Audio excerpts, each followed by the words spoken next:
Welcome, everybody. I'm sorry. I'm in the middle of a laugh here because I have my friend on the meeting, on the call with me today. And so welcome to Ready Speaker. We're I'm doing a excited. great, Thank you. yeah, thank you, Greg. Thank you for being here. This is Greg Liosi, a good friend of mine. We performed for many years together. He is from lovely Hackensack, New Jersey, right? Is that where you're from? Yep. Yes, I can smell Beautiful it right there. downtown. Yeah. I can smell it right off the river. So, Yeah. so and what is it? The Patterson River runs through that. What runs through Yeah, that? the Hackensack River, but yeah, Hackensack River. okay. Okay, Yeah, is it yeah. the Hackensack River? It is the It Hackensack. is Yeah. that. It's a It's tributary. Yeah, right nearby. it's right nearby. I think I've crossed that bridge many times. Yeah. Uh-huh. Coming to see you.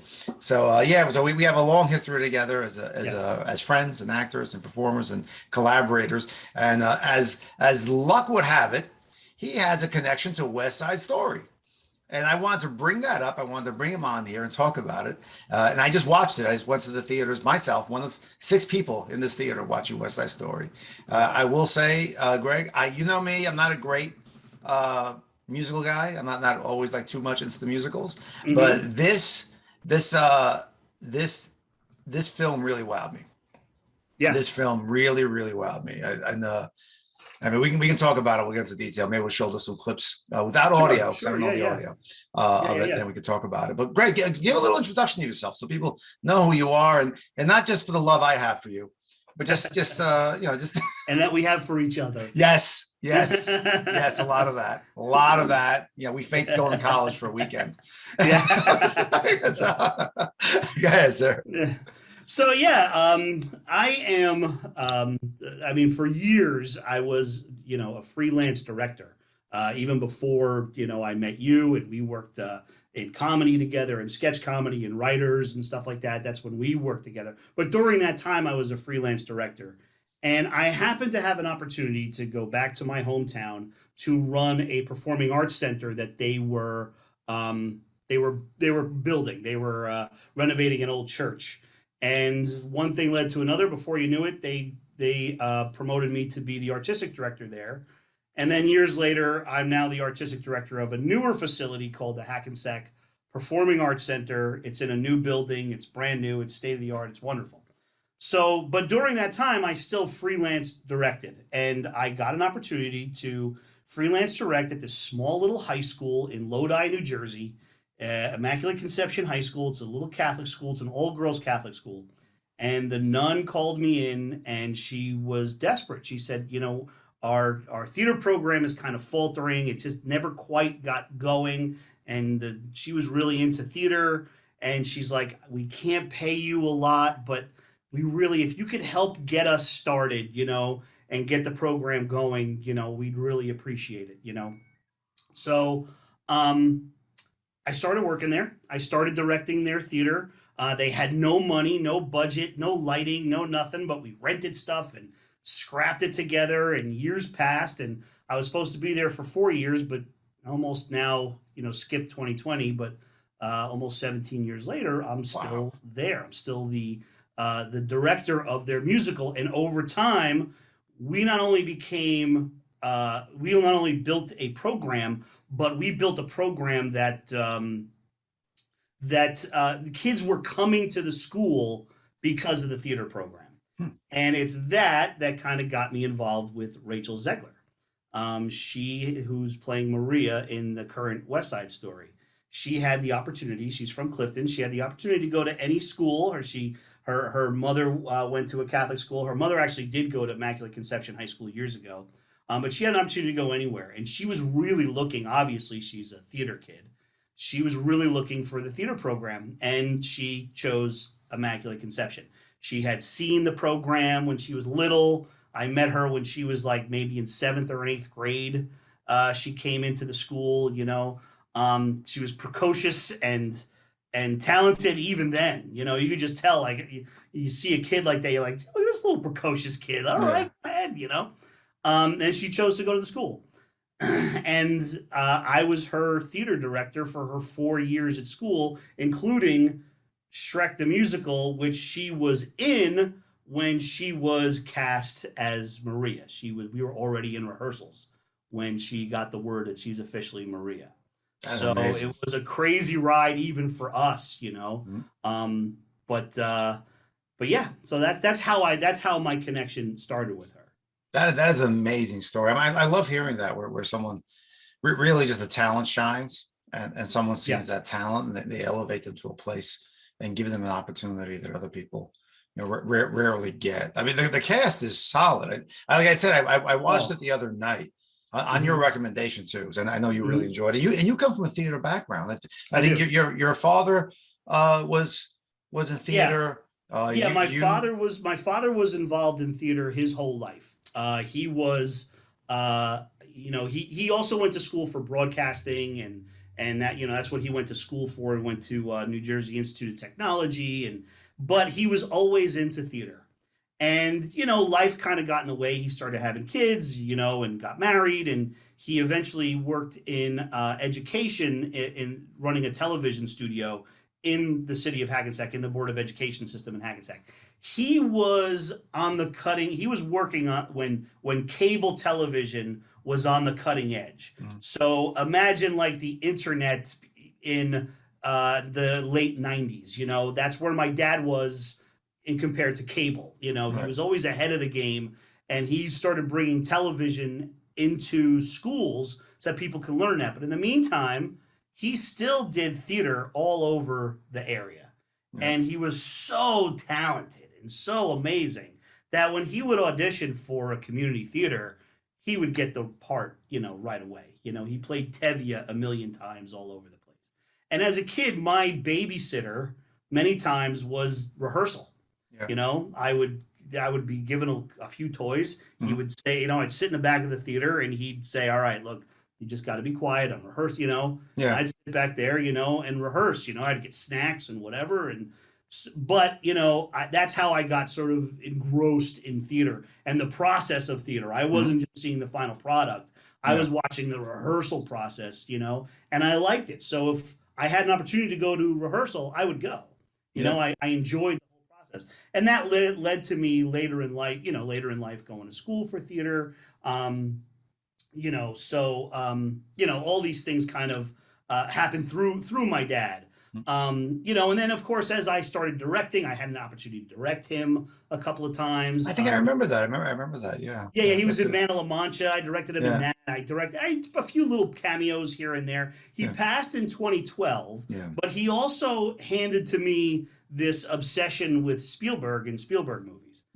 He loved Steven Spielberg, and I think Spielberg and him were around the same age and grew up in the same era. So those references that Spielberg makes to other directors like John Ford and Hitchcock, he got them.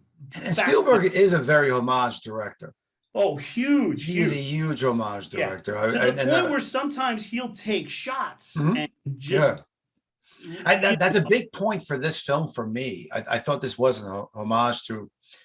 Well, there's two things about it. One, I think it's very timely, and I kind of almost get why some people are writing, is it a success or not, because of its timeliness.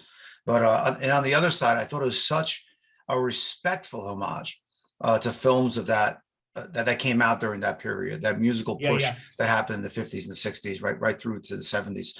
The lighting, the structure, his respect for the set design was amazing to me. I mean, there were some shots I saw, and I grew up in New York City, and I grew up in a lot of those apartments. That I was a super kid, so I went to a lot of apartments, and I remember those green walls. I remember those caked on moldings with 30 layers of paint on it. That was just budget paint. I remember the wainscoting, not the stuff you buy now that's plastic from Home Depot, but the real wood that was put in there from the early 1900s, and even the old school hallway. It looked so real to me. Totally did. It was really amazing to me watching it, and even the opening shot. When you see that color that he chose, which reminded me of Schindler's List, I love his contrast. As a director, that he chooses color to be so dominant and to put you into a moment and pull you somewhere. It did remind me of Schindler's List. Also, Saving Private Ryan, that high contrast, that skin tone that sort of glistened a little bit. And it was really, really pretty. It was really pretty. Yeah, and you know what? The truth is, and this goes for theater direction as well. If you're a good director and you care about the story, you break it down to almost like obsessive levels. And nothing is a good director. Nothing is done by accident. Right. Are there Everything has intent. Everything has yeah, intent. exactly. Are there Yeah. happy accidents? Absolutely, Yeah. that happens. But everything has But- intent.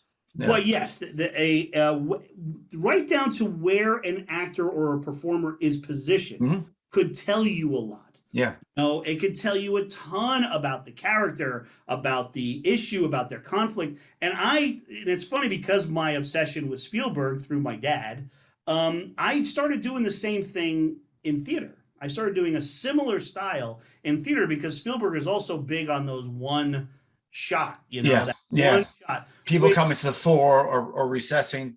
Right. And the the camera obstruction shifts a sort little of bit. Yeah. And the work camera there. shifts and we get another angle. Yeah. And, sometimes you'll get like, 2 minutes of Yeah. no cuts, just the Right. actors performing in the space. And that's what theater is the entire 2 hours you're in. He is an actor's director. Yeah, I think so. He is an actor's director. I think he has a blend of the two, and I'm kind of the same way in that I've had my arguments with actors where it doesn't feel natural for an actor to say like, well, why am I walking downstage? This is weird. It doesn't feel right, and I have to go, well, it's the only way I can describe it is it's your close up. Yeah. It's your close up. And I'm like an attorney. I always say I'm the attorney for the audience. Right. I represent the audience. And sometimes the audience wants to see you in a close up. Yeah. The only way you could do that on the stage is to bring you downstage. Right. And even if you're in the last row of the theater, your eyes will make the close up. Will understand that performer's coming closer to me. In the same way that a director will get the camera closer in the same way.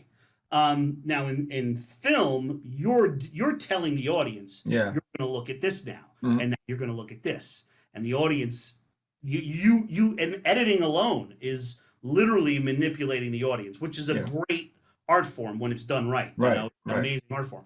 But in theater, as an audience member, I edit the show. I edit the scene myself. Yeah.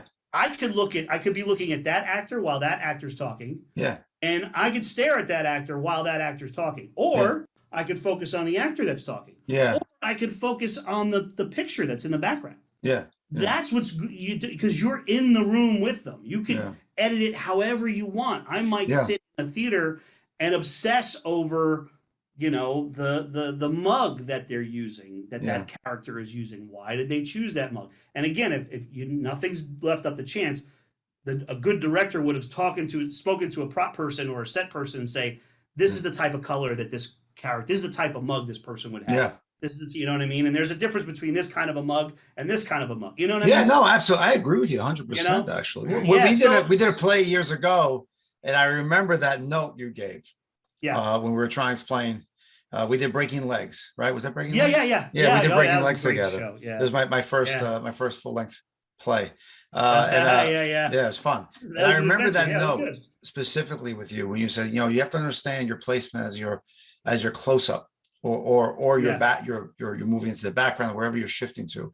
And it's such a truthful thing to say. And it's changed the way I look at productions too. Even the film production, when I shoot or something, I still actually leverage that bit of information you gave to me. So one, I want to say thank you, but it's so honest. I know, I'm like, dude, now we got a date because the textual tension is getting weird. Sometimes I get it. I understand that it feels weird. I get it. Yeah. It might feel weird for like, why am I crossing here? Why? But it's so right. You to cross. Yeah. Well, I might be telling you to cross because now I want there to be distance between you. Yeah. And you're creating a moment of tension or something. Real estate. I know similar actors. Means something. It actually means something. And maybe there's a position of power and a position. Yeah. And there's the saying, you didn't notice it, but your brain did. Right.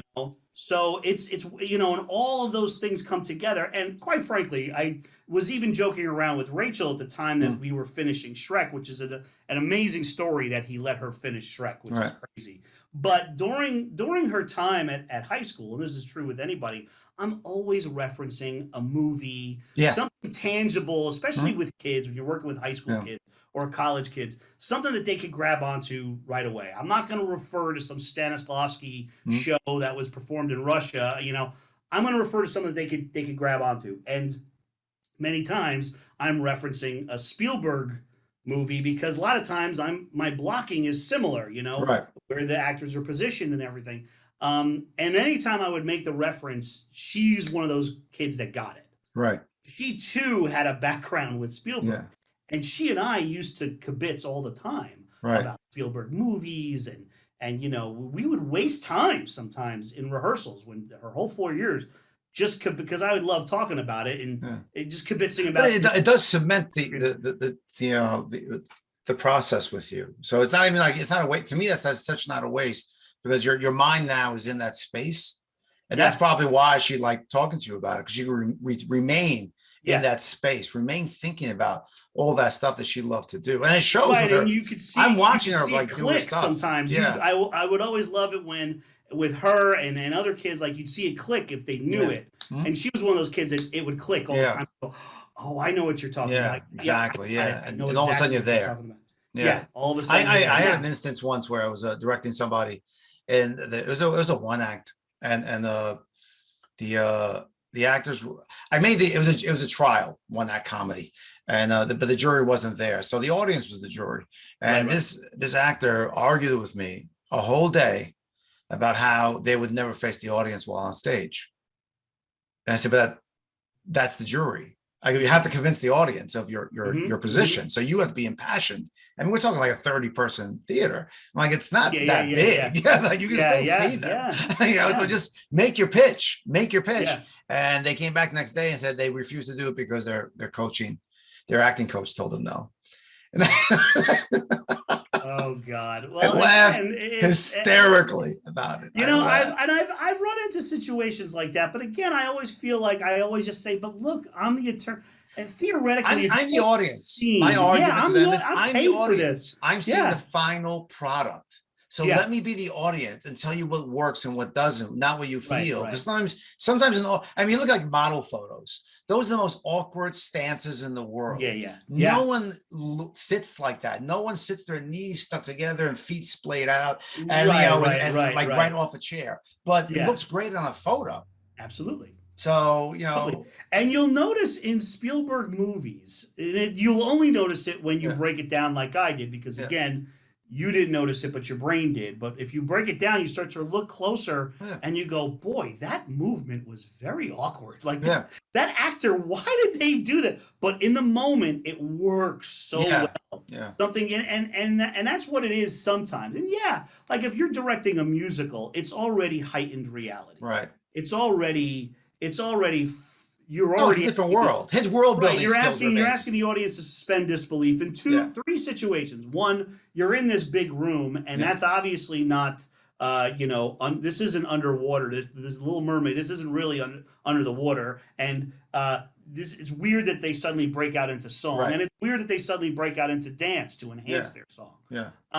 Which is but it's just a way to tell the story. It's like how ballet. There's no lyrics there, but they're telling the story. It's telling an emotion through their body, right? That's what through their body is. Through dance. So when you're doing something like that, that's heightened. It's easier to make a motion or to make a turn that's a little cheesy. It's a little dramatic. It's a little over the top.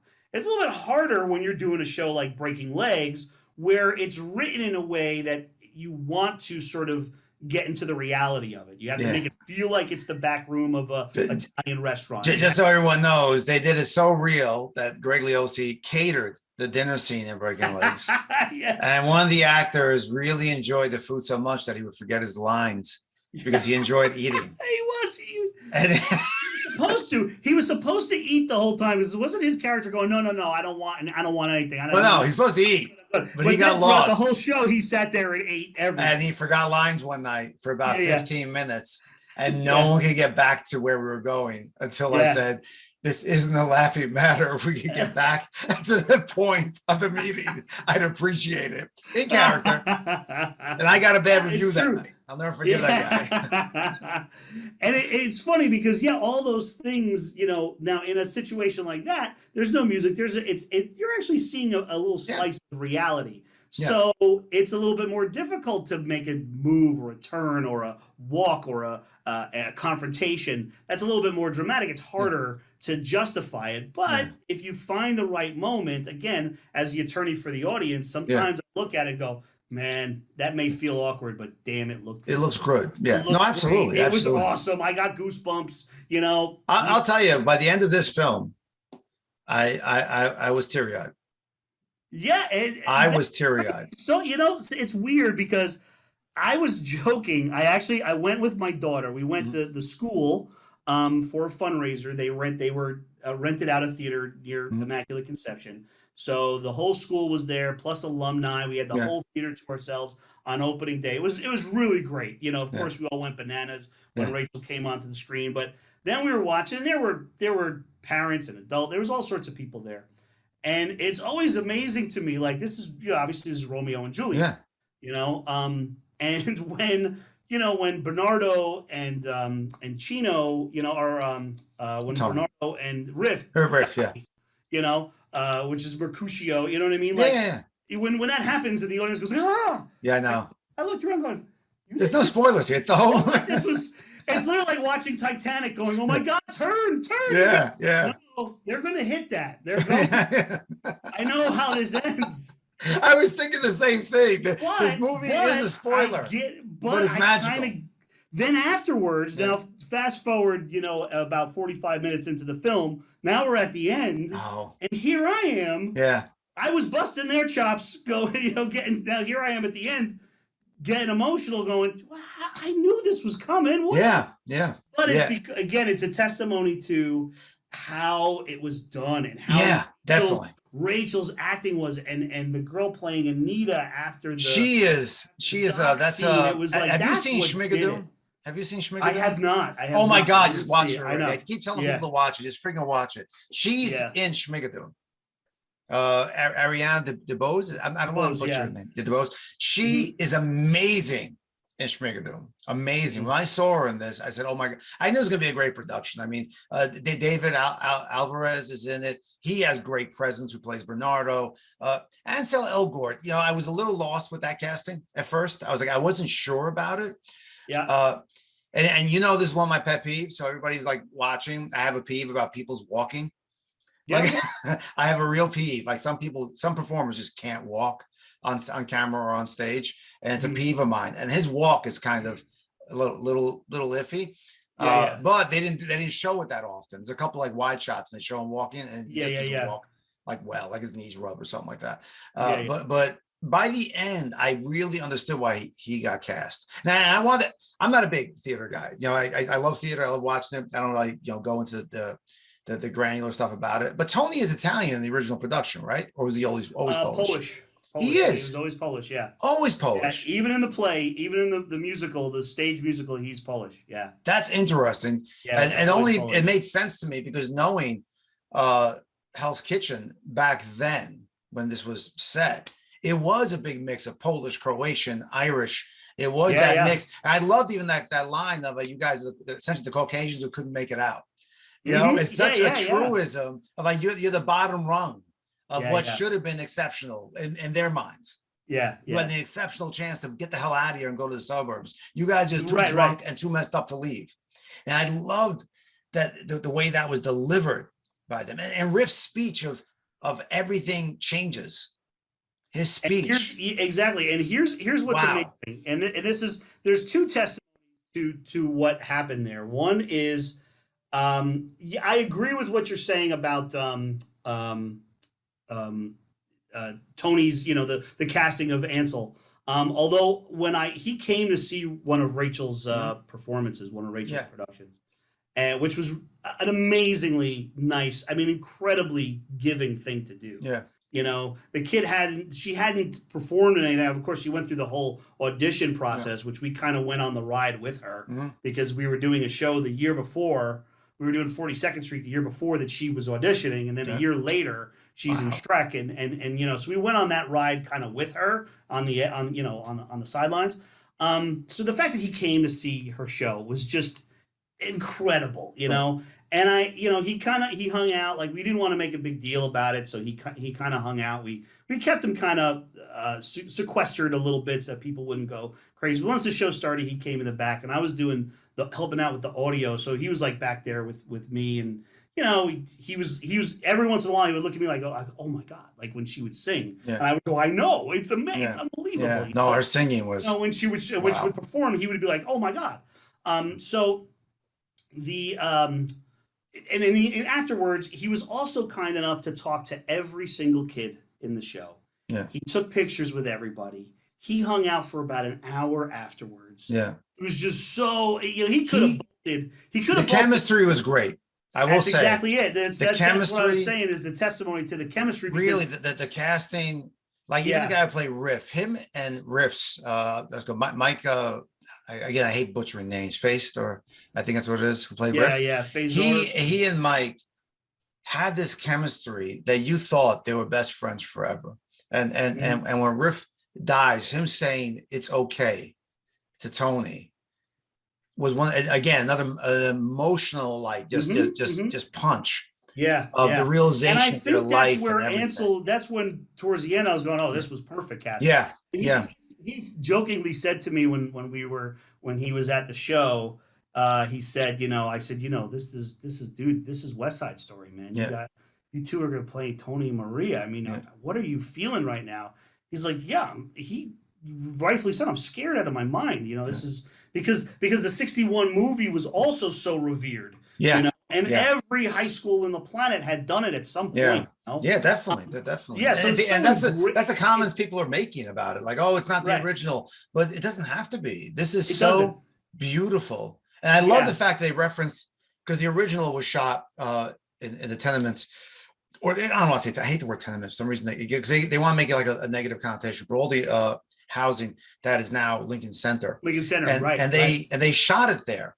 So there's a different kind of feel. So that rubble that you see in 61 is the rubble of the place, is where West Side Story was set. But they were tearing it down to make room for Lincoln Center. And you figure, you know, Sondheim and Bernstein, you know, they couldn't make that commentary that here they are tearing this down. But they did in this one. But they did in this one. And it was so great. Perfect. Because imagine, I mean, how could Sondheim and Bernstein disparage a cathedral that's being built to their industry? Exactly. No, exactly. Lincoln Center is like a cathedral built to appease the arts. It was really, they were in a weird position too, but they definitely. I love what they did. They took that step with this one. That they did that. I thought, again, beautiful set design. And it's Kusher. It's also Kusher's, like a true West Side Story fanatic, and I did get an opportunity to direct it at Immaculate Conception before Rachel was there. And Rachel did perform in a version of West Side Story while she was in high school, but it wasn't with me. It was this program in at the Bergen County Performing Arts Center that they do over the summer. And she did, I think she did 4 shows there. I know she was in West Side Story, Les Mis, Thoroughly Modern Millie. I think that's it. She may have been in one more, but I'm going to share the trailer. Is that okay if I share the trailer? Yeah, no, go ahead. Yeah. Because I think, and we could talk over it. We're not going to get audio, but we can talk over it a little bit. But she, you know, a person who knows West Side Story will tell you there's very little dialogue that is the same from the movie. You know, hey, look at that. Are you seeing this? This is terrible. Look at her. I mean, she is the lighting here. This is talking about the technical stuff. It's this is very traditional lighting from that era, of that little bright spot on a person. It is a spotlight of a stage, and it is just absolutely so. This is my first time Look at the room. Look at the room and the paint and the layers of paint.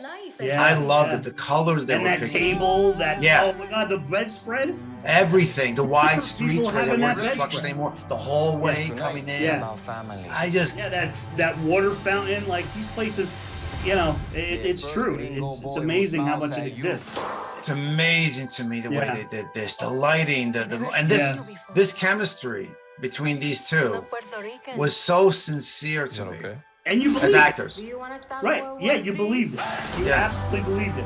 Again, I think that's the writing, and I think that's their two acting abilities. Yeah. You know, because it's the classic, you know, they fall in love in one song. It's a classic. Definitely. Yeah, you love at first sight. Yeah, and musical- everything it's is a solved musical with them because trope they know too, what they you want know? to do. And it Yeah. really came across. I love the fire escape scene. Riff, I tell you, at first, I wasn't that fond of his voice, but it matched so well by the end Yeah. that I got this scrappy kid who just didn't know where to go. Right. And their Anita at the end, I mean, just like I'm getting chills watching this now. Yeah, and this was gorgeous too. The wedding scene, you know. Oh, and the way they did America, having it be outside, and another thing that Spielberg did, which I think is great, which I think lacks in a lot of modern musicals, is he respected the art of choreography. Yeah. You know, he respected this. Look, again, it's the same thing I was saying before. Is in a movie, you, the director or the editor, tells us what to look at and when. Yeah. And if I'm in a theater, my job as a director, which is difficult. This is a difficult thing to do when you're directing stage. Is I have to make the experience the same as the person in the second row center. Yeah. As the person in the very last row of the second balcony. Yeah. You know, that person's about 50 yards away and up.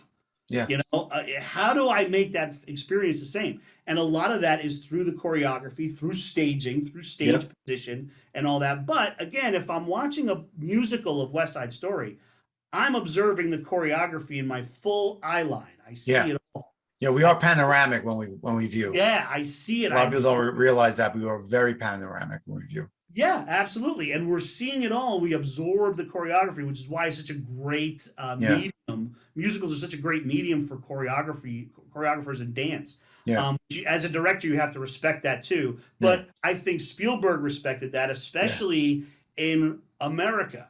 I mean, he just put the camera, he moved it a little bit. Yeah. But if I was a choreographer, which I know you think I am, but I'm not. Yeah, you are. You have it. You have it innately in you. You son of a bitch. I hated that you hide that part of your life. If I was a choreographer, I could probably watch that film. And probably pick it up. Yeah. And that means that he kept the camera. He didn't cut to somebody's leg and somebody's hand and somebody's face and somebody twerks and somebody spins and cut here. So many directors that direct musicals now, they feel like they gotta make their they gotta do the quick cuts and it's like, no, let the choreographer do that. The choreographer will bring that to life, you know. And you know I think too what a lot of directors do nowadays too is they heighten the sexuality of it too much. And this one I felt, and they are all sexual creatures in the story. Yeah. Everyone is vying for the alpha male role or someone's niceties for the girl. Riff has Tony's ex-girlfriend. So there's a lot of sexuality there. Even the girlfriend's like, why doesn't Tony talk to me now? Riff's gone. She's ready to move on a little bit. Which is something that was added, was another thing that Tony Kushner added, you know. But it was great because they leveled it off and it didn't become like you're saying, where someone wants to do quick cuts and show legs and boob shots and six packs and sweaty glances. This was very, very respectful, like you were saying, to the dance, telling the story and the moment building. And when the energy is big, the dance is big. When the love is big for America, it's a whole neighborhood. But when she breaks down at the end, Anita, it just goes tighter and tighter and tighter. Yeah. To now it's a very tight, deep emotion. And I mean, that's a lot of the stuff that I got from this. That's why theater people love the old West Side Story so much, because it started out being directed by Jerome Robbins, who created the choreography for the play, the Broadway production, the stage production, and the film. So of course he was paying attention to the choreography, and you could see there's 10 times more choreography in the 61 version than the ballet aspect of it, the jazz aspect of it. It was all in there. So of course he focused on it, and that's why theater people love the original West Side Story, because it focused on that. And I think Spielberg did it as well. I again, think he did, but he was allowed to show the strengths of yeah. the individual characters in this Hmm. differently. Like even the opening scene with the Jets when they're opening up and they open up into the street and doing that whole Yeah. bit one by one. It Hmm. was very, I don't know how to describe it really. It was, it was dance obviously, but it was a tough guy dance of like, look who I am. It was Yeah. strutting. Yeah. Yeah. They Yeah. they were strutting, and it really, I thought, and I've seen both versions. I mean, I've probably seen the original West Side Story 100 times and piecemeal Hmm. a Hmm. thousand Yeah. times. But when you got that moment of them strutting, it elevated the number. It pulled me in. This movie pulled me in repeatedly. Every Which is time I was great, like, which it just says so kept pulling much. me in, pulling me Yeah. in. And then, like I said, by the end, it was one of the most emotional films. I'd say it's probably the best movie I've seen this year. Definitely I have to agree. I have to agree. best big production.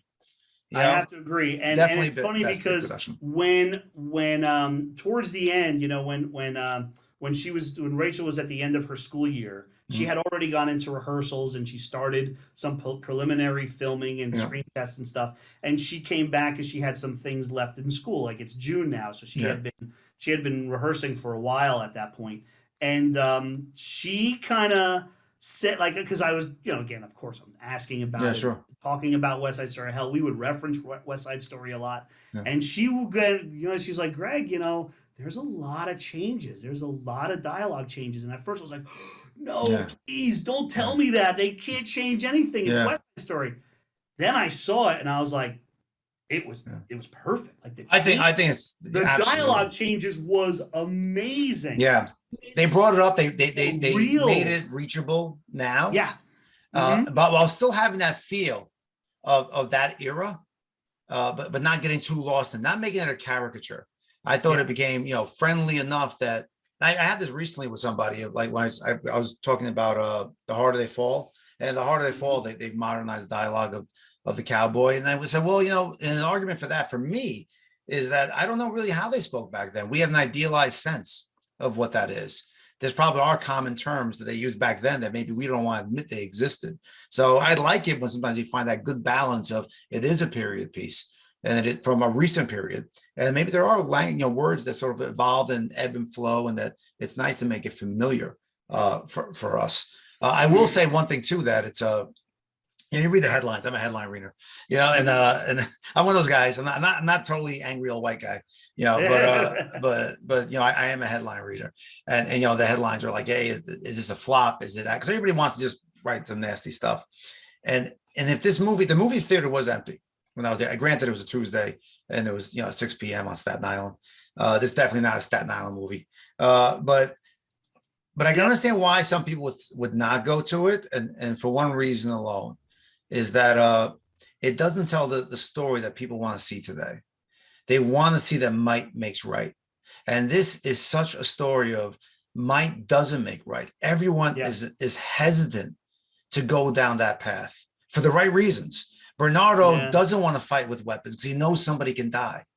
Mm-hmm. Tony's like, stop, because this doesn't help anyone. I don't want to go down that path. Yeah. Maria's saying, don't go there because if you're caught, I can't get you back. Yeah. Chino in the end is like, oh my God, I killed him. I ruined everything in my life. It is such a great, I mean, Rita Moreno's thing, I've known you since you were children, and now you're a rapist.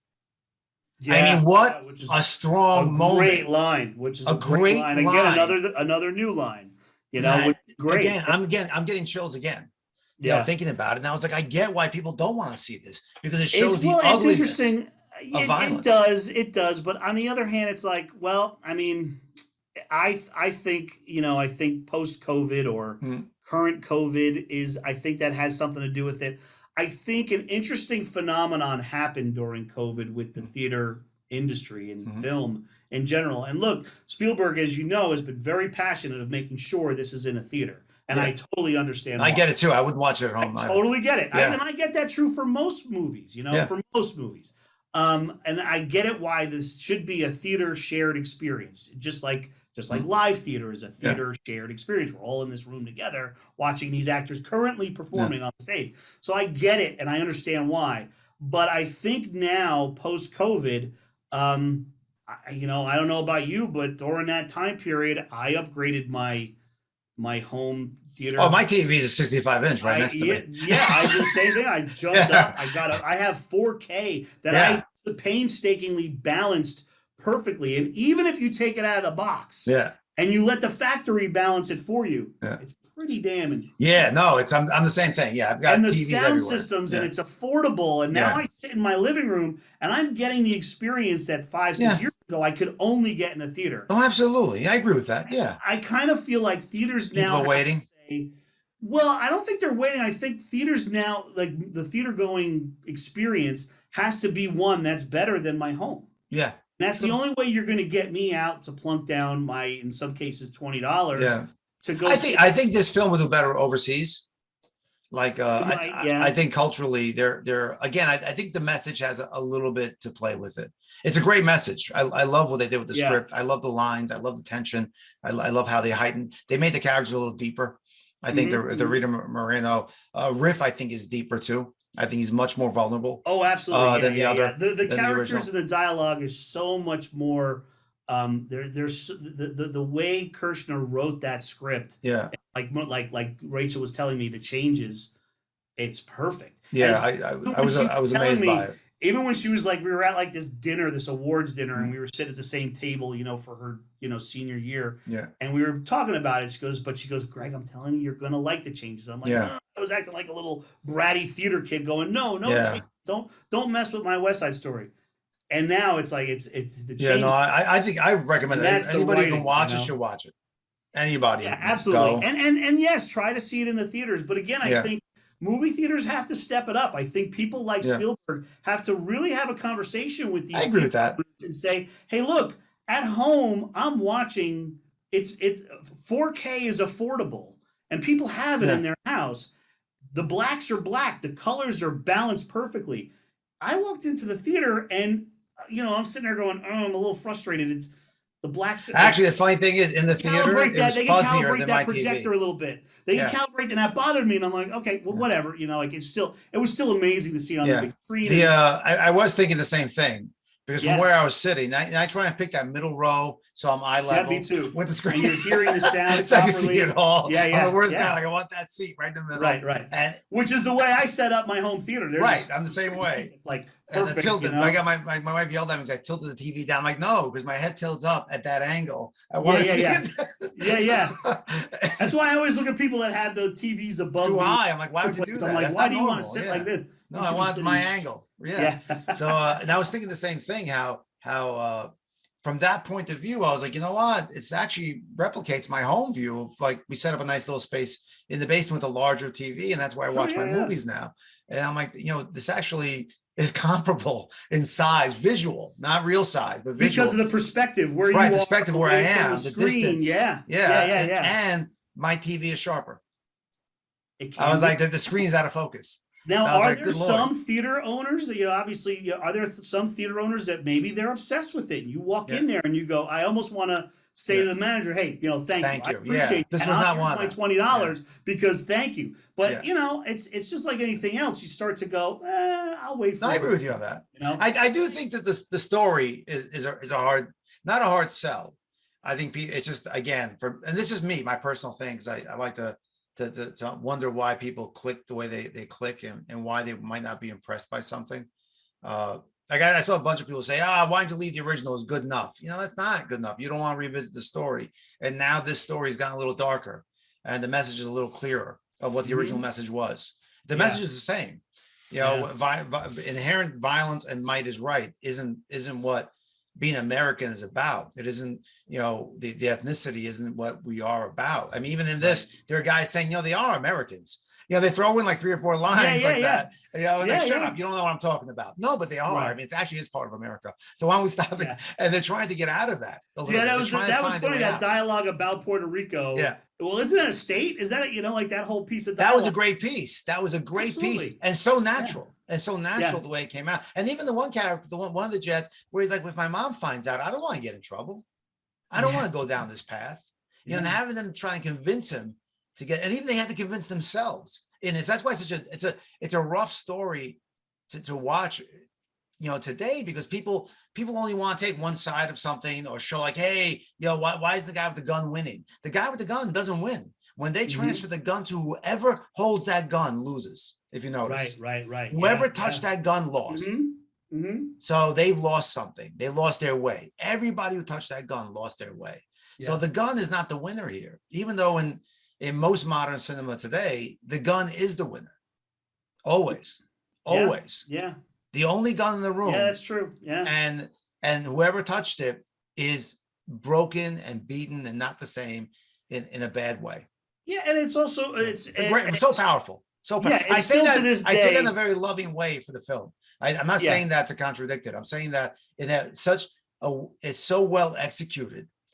What I got from it. A good film makes you think, and maybe I'm thinking differently than what was intended. I think I'm along that same path. No, you're absolutely. I'm sure that's what it was intended. It was beautifully done. I can't. I literally called my wife right away. She couldn't come to the theater with me. I was like, okay, you have to go see this. And I did the same thing. Or at least when it's online, we have to see it at home. We have to watch it together. Please tell your sister to see this. Tell your other sister to see this. My kids, I was like, boys, why didn't you come with me to see this? I would have loved to share this with somebody. It's so beautifully done. And it's one of those. It's one of those that it's okay to see 2, 3, 4, 5 times. You'll start to pick up more things. You'll find more. Few movies that do that. Yeah. This is a revisit, and you will find more. You will understand it better every time. And Spielberg does have a bit of a hard on of like, I only like movie houses. Make it an experience. It used to be when he was coming up, movies was an experience. You got dressed to go to the movies. Now you go there in slides and white tube socks and pajamas. Right. And your chair could actually, like, you could lay down and go to sleep. It's like, do I like that? Yeah. But not that much. Like, not that much. Not that much. I like a wider seat, but I don't necessarily have a lay down seat. I've always loved the theater experience. I think it's also because there was a time when I was a kid, when I was going to see Spielberg movies at my local theater, it was pocket change. A movie was pocket change. So I would go to see 5 or 6 a week. So in this specials, time frame, the movie companies and the studios made the same amount of money from me as they're making now. Now I might go to one a month, but because the ticket has gone up. But I remember at one point when theaters were changing, because I used to hate it back when, like, movie theaters would cut the building into like a cubicles. Two movie theater turned into like 7. I was like, I'm looking at a screen that's like literally my house. Come on. It was embarrassing. You remember like the balcony would get cut off and you would get like a roof, a ceiling, like 10 feet up. And you knew that was another screen for the balcony above you. You would see the bottom of the balcony. Right. And they would just cut off. Then they made a turnaround. They said, no. I remember when when George Lucas was doing that whole thing with THX and saying, no, there should be a standard. When you go to a theater, I want to make sure that people hear it the way sound engineers painstakingly designed every bleep and spark and sound to come and sound a certain way. So he went through that THX transformation. And I remember when theaters started getting it, and I was like, oh, take my money. Like, no, it's got to be a better experience. I 100% agree with you. It has to be a moment. Big TV was like, a tube TV that was like, whatever. This was like in the 80s and hell, even the 90s. But now I'm like, okay, theaters, I get why Spielberg's, like you said, all excited about the theater experience. But it's like, you got to give us something that makes it worth our while. Standardize the color, standardize the sound, standardize the experiance so that I know. And with digital, it's so easy to do that. It's so easy because you can replicate it. It's that. Well, I mean, to when you're so big, you can say what you want. You'll always get a good seat. You'll only go to a good theater. And I think sometimes people forget that for a normal guy like me, I'm doing the podcast and I'm trying to write scripts and I'm just a guy who just tries to find a moment for a movie. And you always want, granted, I don't want to always be a grand movie theater, but I also remember, I'm a little older than you. I do remember the theaters that had the balconies and sections of balconies. And when the curtains opened up, you're like, this is it. I'm here. I'm ready. I'm ready for this experience. And you smelled it. You felt it. You felt the energy in the room. And I remember doing that. I remember in Spielberg movies were one of those movies that no matter what the subject matter, I have to see it on the big screen. That's the way he filmed it. That's the way he intended it. That's the way I want to see it. Now, like we said, theoretically, At home, if it has that, get that at perspective home. wise, it's So the now same. give me a reason to go. And I think that if they just make it that little bit better, then I agree with that. And keep the because of stories like this. Yeah, especially with stuff like this. The stuff like this, I am, again, it's just hard for me to say. It's hard for me to stop saying how good it was. And you know me, I kind of hate everything. Yeah, a little bit. Yeah, no, I get it. No, I always like, why would you do that? There are moments, like I said, that's why it's like coming from you, your praise coming from you. I don't think people realize just how big that is. Yeah, I mean, you pain. Yeah, because I know your taste, and hell, the fact that I mean, I know that you grew up with musicals and around theater and stuff, but still, we all have that thing. It's like, oh, I got to go see a musical. Exactly. Yeah. Sometimes get with the ballet, but every once in a while you'll go to it and you'll be transformed. You know what I mean? No, this even my son, my older boy, I came home and he saw my face. He literally went to me and said, I should have went with you. I go, you're right. You should have. I go, because I'm still thinking about it. It's a 20-minute drive home. And I'm still thinking about what I experienced. The fact that still, like, even though we knew everything that was going to happen, it's still, he managed to get us the emotion. Again, a testimony to Ansel and Rachel. And, Rachel was a presence and a half. I fell in love with her character more and more as it was going, and just the sheer energy she brought, and they were both so adorable. Like, they were just, they really loved each other. That love was so. And again, that's what I was saying like earlier. Like, you saw this very not over the deep, energy of rage and frustration and loss and all this other stuff. And then, but on the other side, you also saw that, like you said, love at first sight energy, that puppy love, that rose colored glasses. Like, we're going to spend our life together. We've all figured it out. We're going to live, and I don't care. I just want to be with you.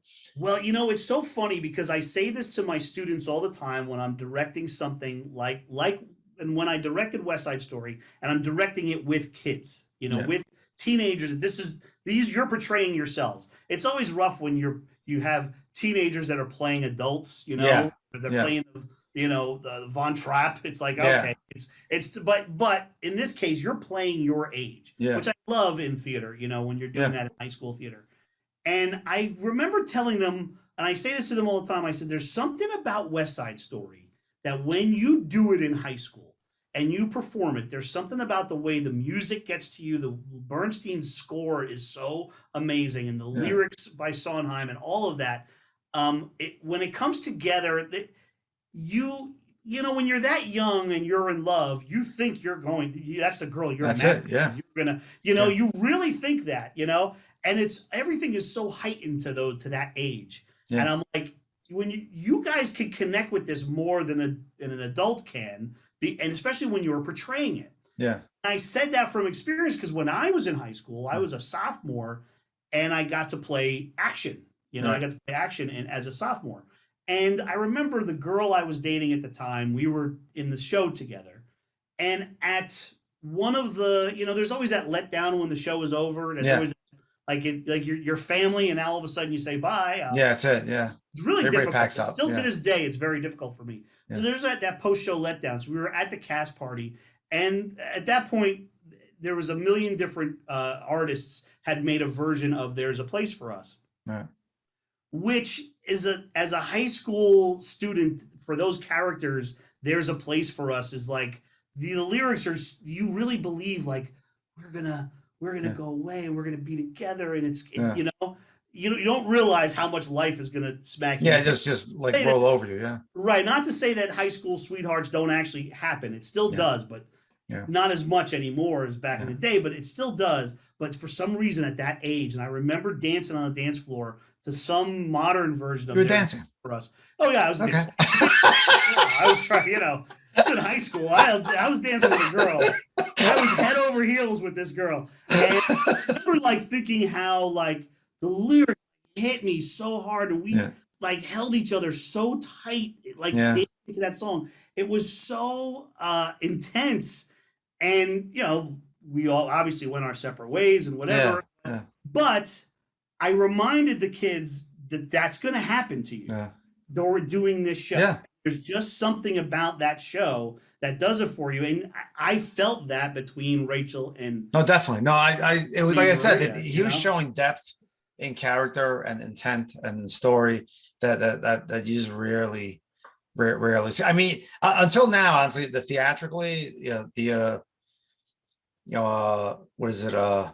Rocky Horror is probably one of my favorite musicals of all. I'll still watch it like every chance I get. I watch it. I still find new things from it, which is I watched it on the plane back from my trip to Albania, and this kid next to me, he goes, "Is that Rocky Horror? Is that like leaning over to your screen going, oh yeah, what are you watching? Is that Susan Sarandon? Yes, it's her first film. And you're like, yeah, I like Rocky Horror. What's the problem? What's the problem? What's the problem? His wife is a sweet transvestite. What? What's your issue? You're telling me if you saw Tim Curry right now, you wouldn't say maybe? you wouldn't want to do a time warp with him? Come on. You're a liar if you wouldn't say maybe for Tim Curry. You are a liar, my friend. and Chicago. But Chicago's a good film version. Great of a Broadway show. The energy is really really great with that. There's some moments in that I just, even though I wish Tim Curry was in it as the lawyer, but that's just me instead of Richard Gere. But I agree with that.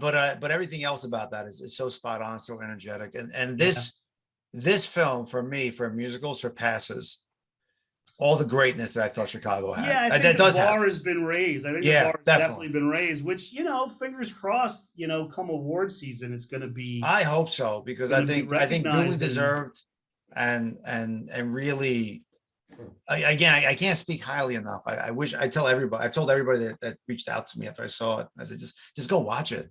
Just go watch it. I mean, wait for it to come home. Wait for it. But please, God, watch it. Don't say you didn't watch this. Because this is one of the best. And the world now has this gift of Rachel Zegler, who's going to be now on the world stage for the rest of her life. No, she's when she was in high school, I felt like I was like privy to a secret before the entire globe. That was the one thing. Like, there's a few things that I take away. When she was a kid, I want to say it was her sophomore year. I, through my work here at the Performing Arts Center and as an artistic director and as a director, I know some agencies and stuff, and I know a lot of people that I've directed that have gone on to do Broadway and tours and stuff like that. And I remember sitting down. Her mom was always involved. Her family is awesome. Her sister's awesome. Her sister Jacqueline, they're really just the coolest family in the world, which is why she's so grounded. Right. Yeah. I was about to say, she seems like a very grounded person. Extremely her grounded. acting style gives it. Yeah. Actually. Yeah. And that helps her in her acting, but I remember sitting just, during a downtime, again, as a director of a musical, at some point you gotta hand time over to the musical directors. They have piano time. You got to hand it over to the choreographer, and then you got to blend it all together. Yeah. And I was sitting with her mom, and I was like, listen, this, I just pointed to Rachel. I said, this, you didn't have to say her talent. I just said, this is real. It's real. You understand that this is extremely real. Yeah. And the mother was like, I know. And I said, what are you thinking? What do you want to do? Because she could have started auditioning right then and there. Yeah. And it probably would have been on Broadway. I was like, do you want to pursue it? I could call some people to come see a show and listen to her. Do you want to, what do you want to do? Like, how are you going to explore this? And she goes, nope. She said, I just want her to enjoy and be a high school kid. Yeah, that's awesome. I don't want to talk about it. I want her to just do your shows. Yeah. She has, one of the things I always try to do, especially when I'm directing kids, is if we're not having fun, why are we doing this? Absolutely. Late. Yeah. Why are we doing it? I want to make sure they're having fun. I'm having fun. Now, are there times where we get down to business? Absolutely. Yeah. And Rachel's mom said that Rachel is having so much fun. She enjoys this so much. That's great. I just want her to do that. And as soon as she said that, I went, that's it. Fair enough. Yeah. Not only was I like, I'm not going to talk about it ever again. I'll never bring it up. Yeah. But I was also like, that's brilliant. That's brilliant. I think it's a testimony to how she's handling herself now. That's great. My son did that. My younger son. You remember he did an off-Broadway play. He did the Doll's House with the Royal Vic. Royal Vic. Yeah. When they came from the UK and he performed at BAM.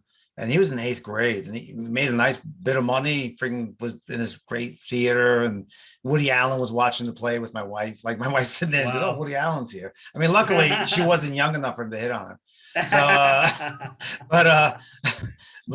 or unlucky. I have no idea what she was thinking. So, hey, look at it. But it was great when he went to high school and he went to a theater department. That was my older boy went to the same theater department in that high school. And I said, well, what do you want to do? You want to keep auditioning? You want to keep working? Because he's getting asked to do things. And he said actually the same thing. He said, I just want to be a kid in high school because I love doing plays, but I got to figure out who I am first before I do anything.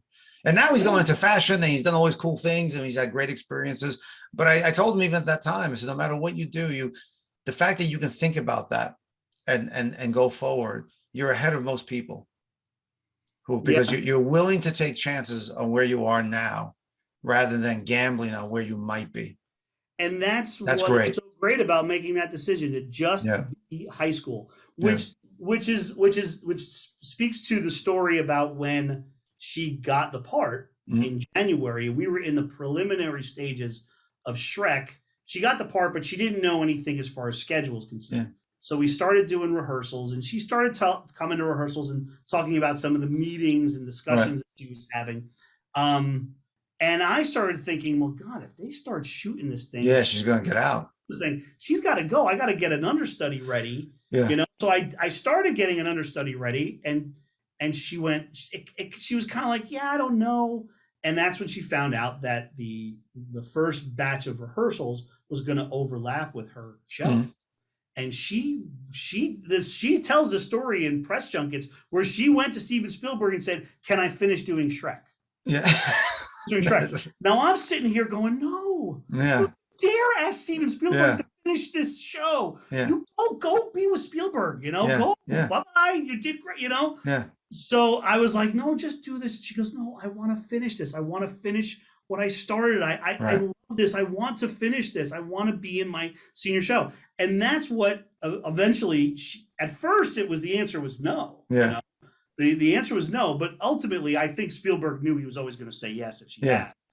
But he said, he jokingly says in some of the press channels, like, hey, I produced Shrek, of course. Yeah, why not? Shrek, I love Shrek. Go ahead, go do Shrek, But when in her discussion, in her sort of begging, I want to do this, I want to finish this. When he said it's my senior year, that's when she said, Spielberg went, of course you can do it. That humanity is essential. Yeah. That's humanity. That's it was absolutely amazing. And I kept thinking, oh my God, like right after you leave this stage that I directed you on, you're gonna walk off and go work with Spielberg. This guy that is great. Emulating for years. So I always made jokes like I said, listen, Rachel, I know this is Spielberg's first musical. If you need anybody. Listen, I have these notes. I broke down everything. I broke down everything. Give me a call. He wanted to do a thing. I broke it down. I've been copying. Right. So we were always doing jokes like that. But I do remember, like, look, when you have a kid, anybody, any show, anything you're doing, when they're that talented, sometimes you as a director kind of just have to get out of the way. Yeah.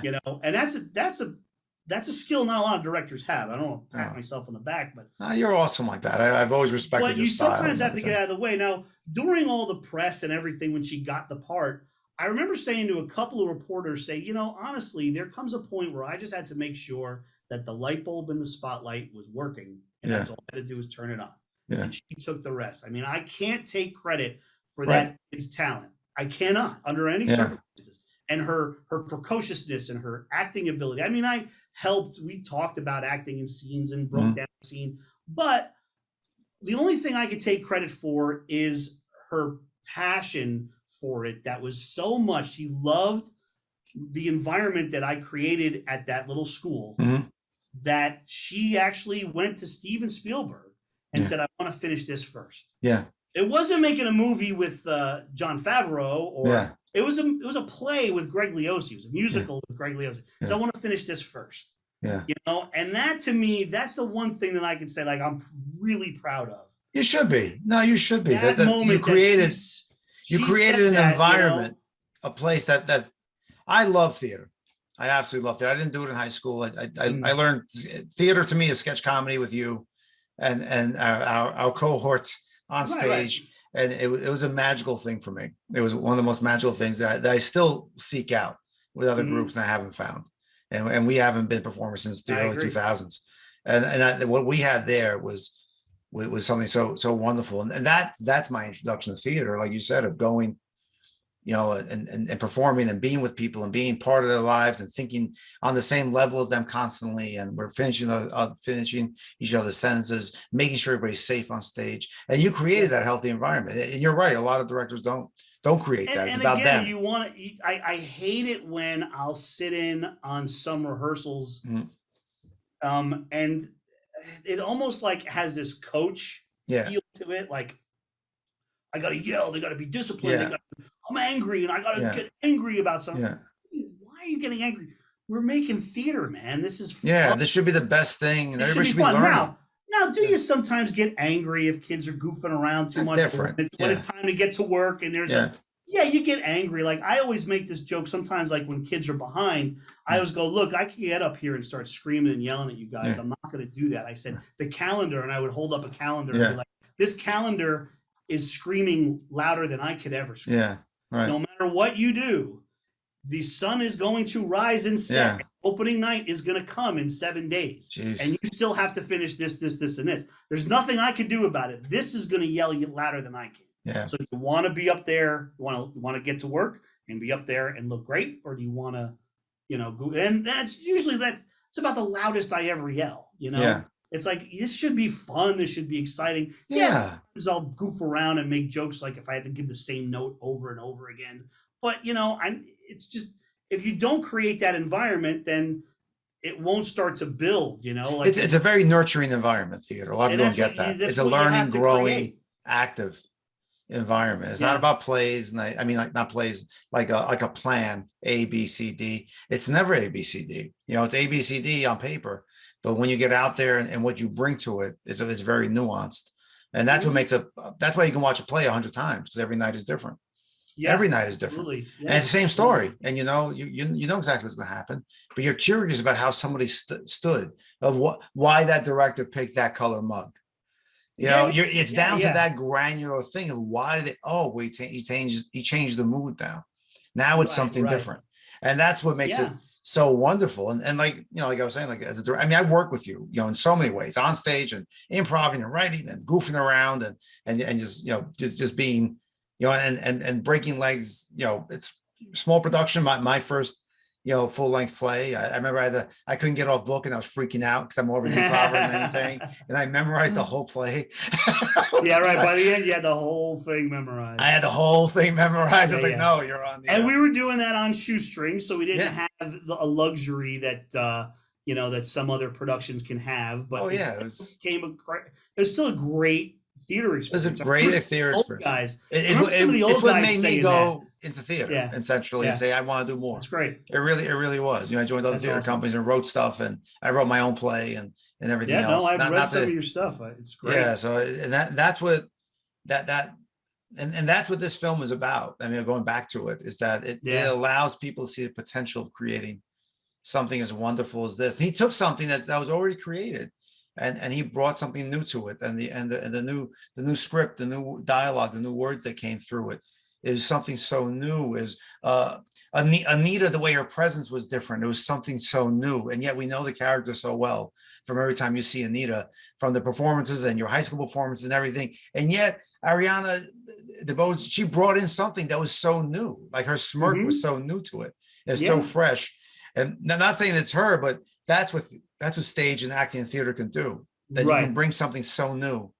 And just how much you were able to believe in a short period of time, Bernardo and Anita's relationship. Oh, it's great. I loved even the if you know, and me, I'm a pain in the ass of detail, but initially when you see them as a couple and they're in the apartment together, they vanish behind a closed door for Maria, and that's where they do their business. And later when they're getting together, they're behind these chiffon like curtains, and the colors are changing, and Maria's getting to see that. And for me, I thought it was like a symbolism of her not understanding love and then aspiring to have love like her brother has, and just seeing glimpses of it under somewhat rose-colored glasses of golds and reds. I was like, oh my God, like what he revealed what her desire is. Her desire is to be in a relationship with somebody she really loves, and she thinks she found the guy she loves. Right. And when and she she's had that seeing herself, in that space.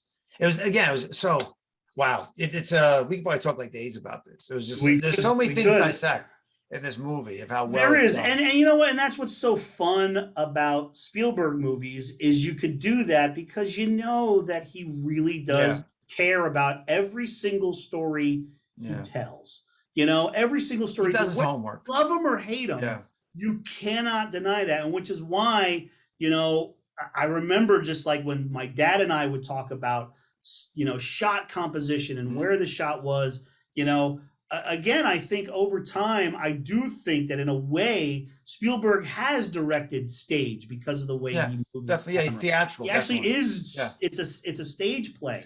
Some of his scenes are a play. Yeah, definitely. You know? But again, the difficult part that a lot of times I remember reading something like David Mamet is one of these guys. In one of his books, he talked about how like why do we need a director in theater? Right. You know, it's really the playwright, the actor. Put it up on its feet, you know, and to a certain extent, obviously, theater is an actor's medium, and playwright's medium. Yeah, they own the play once on its feet. Where film, film for television is a director's medium. Yeah, it totally is because they're controlling everything that you're looking at. Yeah. But without a director to guide you, again, it boils down to how do I make that experience the exact same? How do I make the exact same experience for the person who had this great seat that could see everything? Yeah. The person who's in the last row who kind of has to look down on it, almost separated. You know, it has to be the same experience, and that's where you do need a director. Definitely. I mean, I would even say it's something to that point is that how do you make all the actors travel the same speed to reach the audience? Whereas if you're going to let just actors do stuff, people are going to be rushing for that finish line, and it's a race. It's not them traveling in unison. It's a race for each person to try to get across because they want to be seen. Because we're all vain creatures, and you need that director to say, "Okay, hold on, we move at the same time." Now we tell different stories, and it looks like you're busy, but you're hopping around, but we're moving forward at the same time. So we all reach that finish line, and that's the beauty of theater and these sort of productions. To me, is that you are part of a living organism that moves at the same time, always. And you're bringing that message together. You're all delivering that message. And then if you have a good set designer, their art is on the stage as well. Yeah. You have a good props person. Yeah, everybody. Yeah. No, I'm the same way. Yeah. Again, lighting. Nothing should be left up to chance. Lighting. Nothing should. The only critique I have for this one is I think between edits on some of the shots, the lighting was jarring. There are certain points where it's like very focused on them, and then you go to the next shot and there's no light on them, but yet they're speaking. I'm like, I don't understand where you lost me a little bit, you know. And then but me, I'm a pain in the ass for that technical stuff. So I'll watch if I hear like if I see the lips move off, or I'll hear like, oh, they dubbed this audio. They must have fucked up they looped it. They looped it because they fucked up the audio. So now I know they fucked up the audio and like that, or you know, I'll see that. That was the only criticism I could think of afterwards. I was like, what threw me out of the story, and that was sometimes with the cuts, the light wasn't the same, but jarringly different. But that again, that is such a grand, such a small thing to say. I know it totally is. And even my critique of it, the only thing there's very little I could say bad about it. One of the things I wish, the dance at the gym. There were other opportunities for more choreography. Yeah, that was it was a little grease. Why he took it away? I get why he took it away, but it was a little criticism. But it's not a criticism, right? Exactly. It ended up being great. How could I criticize something that ended up being great? I'm not it's one of those things. This is another reason why I want to watch it again. Cool. The song "Cool" was flipped. It was in a different part of the story. Right. It happened before the Rumble, as opposed to Cool happens after the Rumble. Okay. Now my only criticism to Cool is, that where it was flipped and it was between Tony and Riff. Yeah. Now, is it an amazing scene? Is it an amazing choreography? Heck yes. Yeah. However, I think that when you listen to it's one of the songs in the show that it wasn't always my favorite, but it was always my favorite score. Yeah. His Leonard Bernstein's music in that Yeah. is so amazing. So in the story, it happens after the Rumble, where these guys are shook Yeah. about seeing these two people die. Right. So they're all over the place. So the song, the cool down, Right. you can't be stupid now. Now we got to be Yeah. smart. And if you listen to his score, it like has this like almost like Jaws like sound. It's just like Yeah. dun, you know, it's a lot of, and it goes Yeah. I know. a lot of this. It's like he's telling that he musically is telling this story of like, oh my God, these two people are dead. And it's like, and then Jerome Robbins put it to dance, and there's famous choreography, you know, of it's Jerome Robbins choreography that has made his choreography famous. It's from Cool, you know? But that the score is telling so much of a story of like rising and exploding and then falling, rising. So it's like putting it in a different spot and having it between Tony. I feel like it lost the glory of what Bernstein wrote. Yeah, you know, with the score. Okay. But on the other hand, it was also such a great piece of film and a great piece of choreography. I'm like, again, how exactly. With how hard can I criticize it? Yeah. But I want to watch it again, because sometimes when I watch something again, another funny Rachel story is she was obsessed with Hunchback of Notre Dame. Right. And Hunchback of Notre Dame was being previewed or was being workshopped over at Paper Mill Playhouse when she was in high school. And she got to see it. I didn't get to go and see it, but I was never a big fan of the Disney version. I was like, it was okay, whatever. Yeah. I saw some clips of it and I thought, oh, well, maybe it's pretty good, but I just couldn't get into it. And she was like, Howard, what's wrong with you? This is such a great show. It's amazing. Yeah. It never actually made it to Broadway. Right. But you can get the royalties to it now. And she's like, oh, can we do that show? I want to do. And I'm like, I don't know, Hunchback of Notre Dame. And I watched it and I went, okay. And then I watched it again and I went, oh, I got it. I get it. Yeah. Like it's something clicked. And I remember jokingly, it was actually during the shutdown, during the pandemic, I read the book and watched the movie. Because I went down this Hunchback of Notre Dame rabbit hole. Yeah. And I remember texting her going, I was wrong. I was totally wrong. Right. This is a great production, a great score, a great everything. I have never been so wrong in my life. And she was like gloating, like, yeah, I knew it. Oh, great. But she was happy that I finally came around. That could happen with me and Cool in this version. Yeah, absolutely. No, I think this is the kind of thing you can watch. I want to watch it again because I might be like, I don't like where it was. But then, next time I see it, I'll go, stuff like this for me, it's interesting because you can look back and then you find the reason why they did it in the beginning. And you're like, oh, now it makes sense. Because now I'm seeing the big picture. I know the whole story.